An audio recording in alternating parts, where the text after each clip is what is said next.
Hey everybody, what is up? Welcome back to Final Trade. We're going to take our 30-day post-release look at Outlaws at Thunder Junction collector box sales data off of TCG Player in the pre-release period and now out to 30 days post. It sold 3,843 collector boxes at a total of $792,000 for an average price per box of $206. Now, the wholesale price of collector boxes for standard expansions was raised again. It's close to $200 now. And so the break-even cost for a small card store without a lot of pricing power for one of these boxes on an expensive marketplace like TCG Player or eBay is $238. And you can look all the way back up to the beginning of the 7-day moving average price line and see that almost no boxes got sold at $238 or better. So most transactions have been done at a loss on these big marketplaces, regardless of who you are.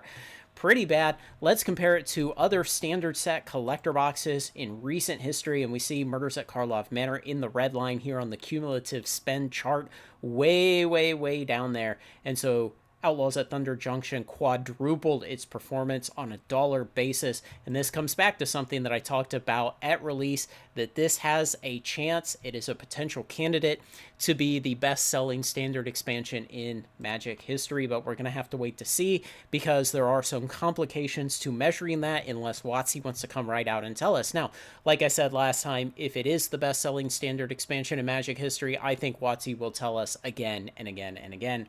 The yellow line here, Lost Caverns of Ixalan collector boxes, still not as good of a seller for something that people said was a very powerful set and had very desirable collector boxes. Going back one more, Wilds of Eldraine falls in as the purple line here, and we'll just go ahead and skip to Phyrexia, and you can see the green line of Phyrexia here is underneath that blue line of Outlaws at Thunder Junction by about $100,000 at the R+30 date in their respective life cycle. So again, it's this big sale that they had right here. It was a sale on TCG Player specifically of Outlaws of Thunder Junction collector boxes, sold at $200 before the expansion released. And so we're going to have to wait to see and resolve whether that just pulled a lot of demand forward, whether it changed demand that would have gone to play boxes instead into collector boxes, or if it organically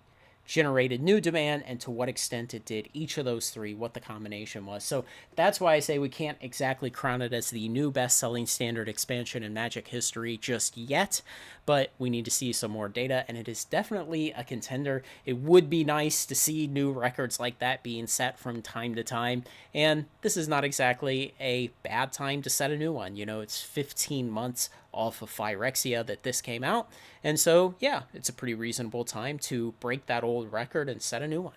So let me know what you think, guys. Thanks to everyone who makes this content possible, especially my very generous supporters on Patreon. Like, comment, share, and subscribe, and join me on Final Trade.